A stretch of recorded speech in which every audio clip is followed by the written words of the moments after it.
everybody, it's Brooke with the Buttered Home. Welcome to Messy Kitchen Monday. Tonight, I'm competing with a ball game.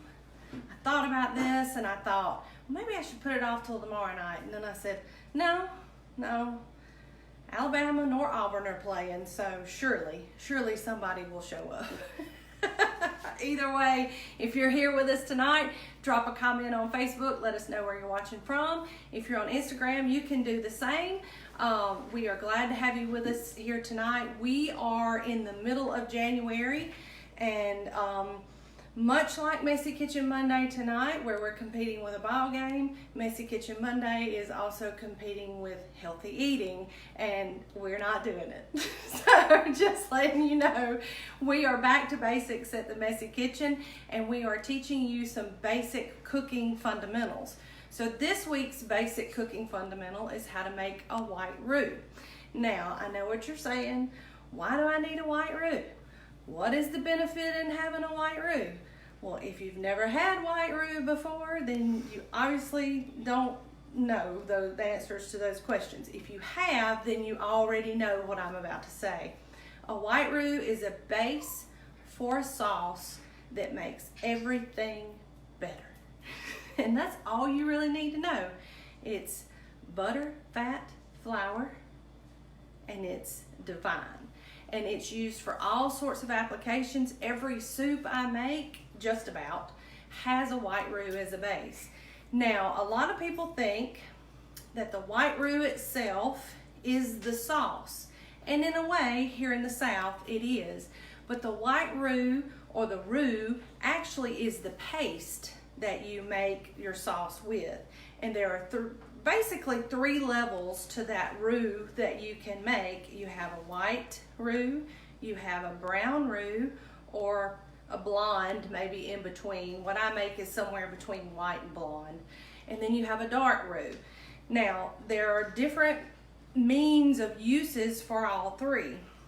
What we're doing tonight is the easiest, the quickest, and the one, in my opinion, is the most versatile. You'll see a white roux in a lot of things like soups. You'll see a white roux in a lot of things like macaroni and cheese, basic casseroles, things like that. So when I say this is a tool that you want to have in your tool belt, then it really is, because you can take this and you can make it almost into anything you want, even Alfredo sauce. Yes, Alfredo sauce with the right spices and the right cheeses. You can make your own homemade Alfredo sauce with exactly what I'm about to show you tonight.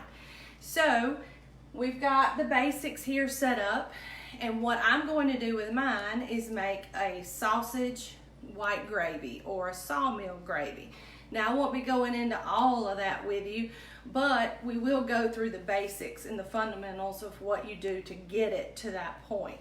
And I don't have everything ready. Let me get everything out.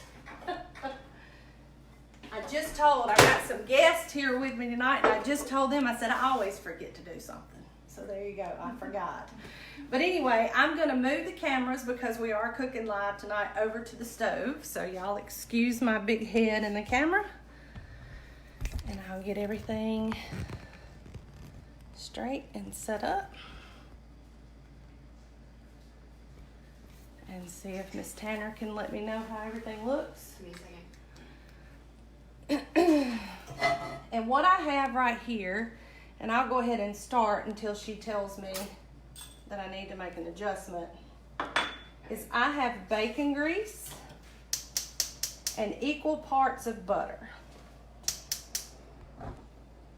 And Tanner is back with me tonight, finally. She missed me. Well, everybody missed you. Okay. All right, so we're just gonna turn that heat up just a little bit, just to melt our butter and combine it with the bacon grease. And never fear, you can get the measurements on the website later in the week. But basically, it's equal parts of fat. Now, you can do all butter, or you can do all like Crisco shortening, or you can do all bacon grease if you want to. But I like having the two different fats in mine, just because it's two different flavor profiles, and it adds depth of flavor. So bacon grease, y'all know, is one of my favorites. And then butter, of course. It's the buttered home. So, and it's going to be noisy. I'm going to try not to make a lot of noise. But those are just about melted.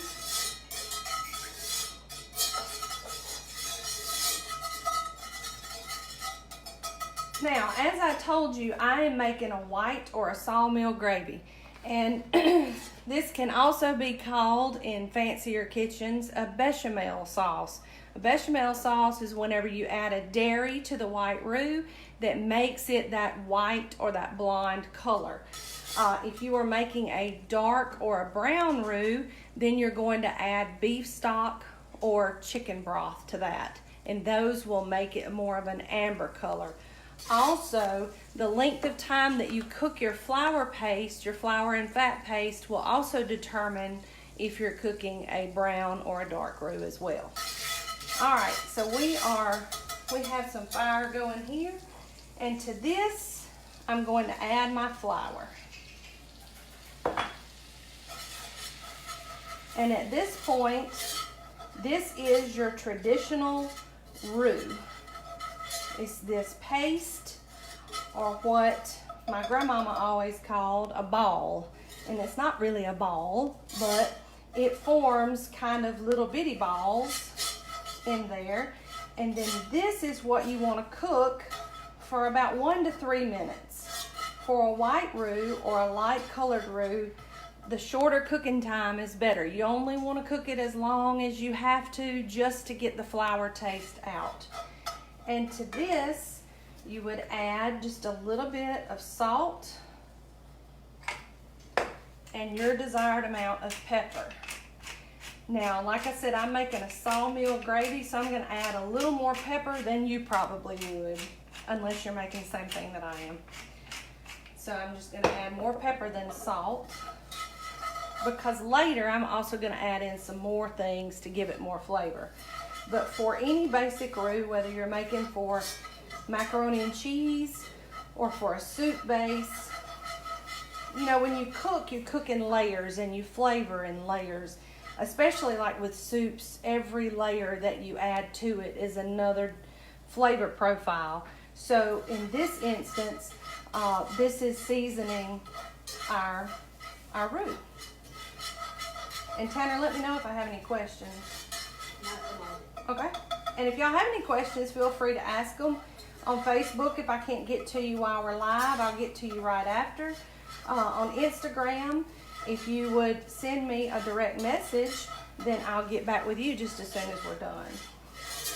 Because a lot of times I can't respond to your comments on Instagram. All right. One way to tell that you've cooked it long enough is by the smell. So I don't smell flour anymore, I smell pepper. So that tells me right there that we're good to go, that I've cooked all that flavor out. So now I'm going to slowly add in my milk.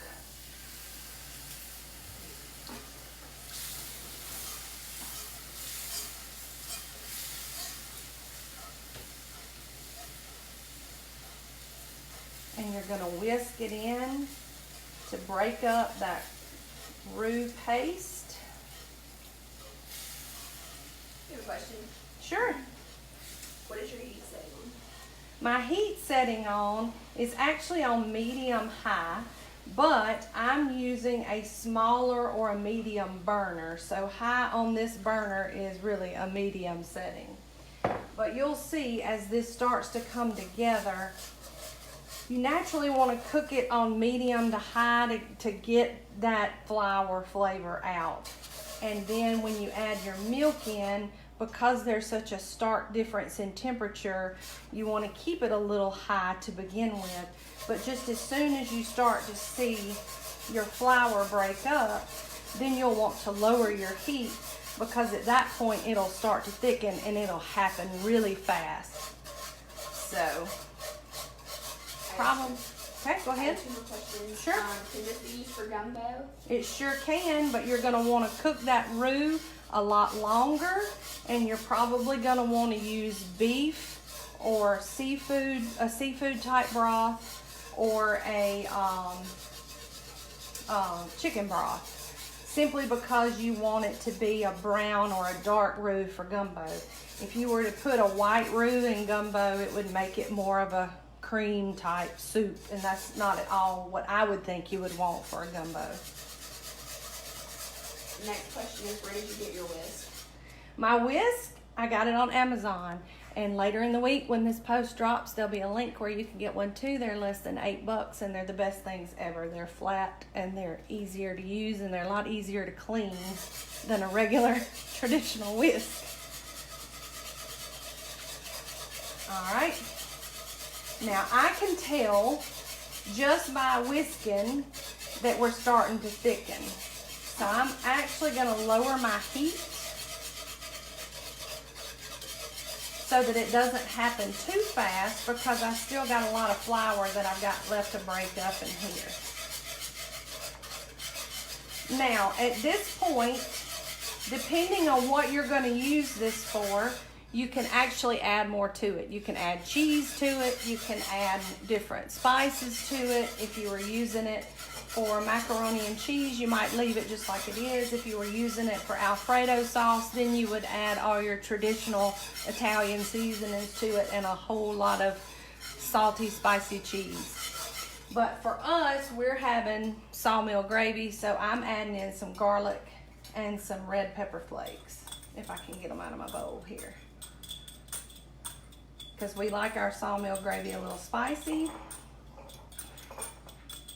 So we're adding those in.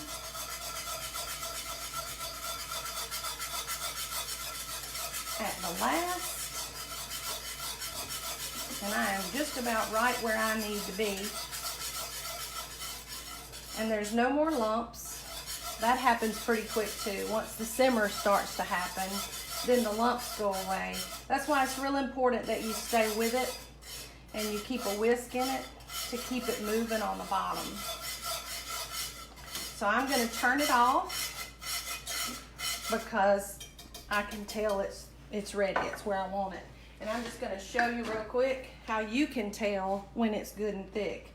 If you have a wooden spoon or just a regular spoon, just take it and dip it in it like this and just quickly run your finger across it. If it doesn't bleed around your trench where you just swiped it off, then it's thick enough for most any application. So the spoon trick is a great trick. And now I'm going to add in our pre-cooked sausage and just give that a stir, kind of fold it in.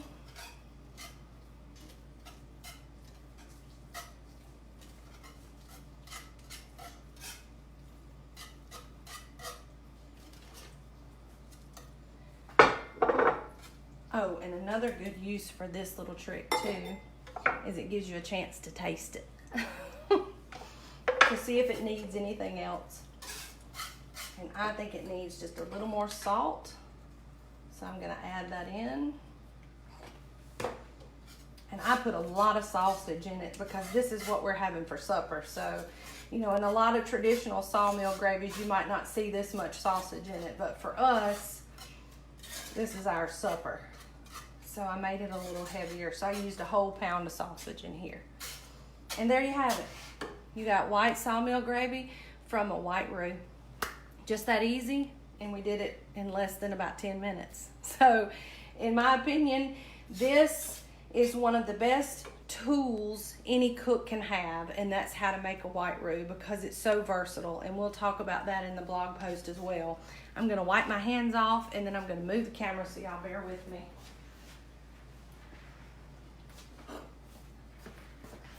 All right, and move everything. Sorry about that. Y'all get to see my messy kitchen. It's Messy Kitchen Monday, right? So that's it. That's all there is to it. And it's just a little bit of fat, a little bit of flour, and then you have a good base for a lot of things. Like I said, just about every soup that I make that's a creamy base type soup can be made with this right here. And you only need a little bit. You don't have to do a full roux serving like I'm gonna have in the recipe. You can just do a little bit, and it will thicken a 6 to 8 cup pot full of soup. I know a lot of people like to use a cornstarch slurry to thicken soups, and I think that's fine. There's a lot of times that I myself have to do that, but to me, this is one more level of flavor that you can have that only enhances what you're cooking. So a white roux is one of the best tools that any cook can have in their tool belt, in my opinion. Do I have any more questions? Because I can't see. We're good. I turned them off so that I could focus then. Oh, you did? Okay.